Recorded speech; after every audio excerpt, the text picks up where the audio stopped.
രാവിലെ തന്നെ ഉച്ചക്കത്തേക്കുള്ള ചോറ് തിളപ്പിക്കാൻ വെച്ചിട്ട് നേരെ ഗോതമ്പ് ദോശ ഉണ്ടാക്കാൻ ഓർത്താട്ടോ രാവിലെ കാപ്പിക്ക്. അങ്ങനെ അതിനുള്ള മാവ് കലക്കി വെച്ചു കേട്ടോ. പിന്നെ ഉച്ചക്കത്തേക്ക് ബീട്രൂട്ട് മെഴുക്കുവരട്ടി വെക്കാൻ വേണ്ടിയിട്ട് ബീട്രൂട്ടും ഉള്ളിയും പച്ചമുളകും ഉപ്പും കൂടെ ഇട്ടിട്ട് എണ്ണയിലേക്കിട്ട് വേവിക്കാൻ വെച്ചേ.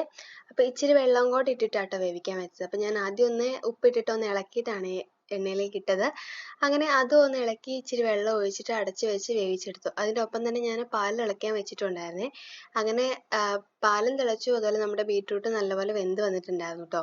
അങ്ങനെ അതിനകത്തേക്ക് കുറച്ച് കുരുമുളക് പൊടിയും കൂടി ഇട്ട് കഴിയുമ്പോൾ നല്ല ടേസ്റ്റാണ്. എനിക്കിവിടെ ഭയങ്കര ഇഷ്ടമാണ്. അപ്പോൾ അങ്ങനെ കുറച്ച് കുരുമുളക് പൊടി ഇട്ട് നമ്മുടെ ബീട്രൂട്ട് മെഴുക്കുവരട്ടി സെറ്റായി കേട്ടോ.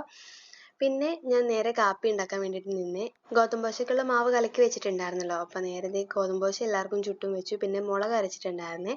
അങ്ങനെ ഗോതമ്പ് ദോശയും മുളക് അരച്ചതൊക്കെ കഴിച്ചിട്ട് ഞാൻ പോകാൻ വേണ്ടി റെഡി ആയിട്ട് ഇറങ്ങിട്ടോ. പുതിയ പാലായതുകൊണ്ട് തന്നെ നമ്മുടെ സൈഡിലേക്കുള്ള റോഡ് ഇപ്പോഴാണ് കേട്ടോ ആയി വന്നത്.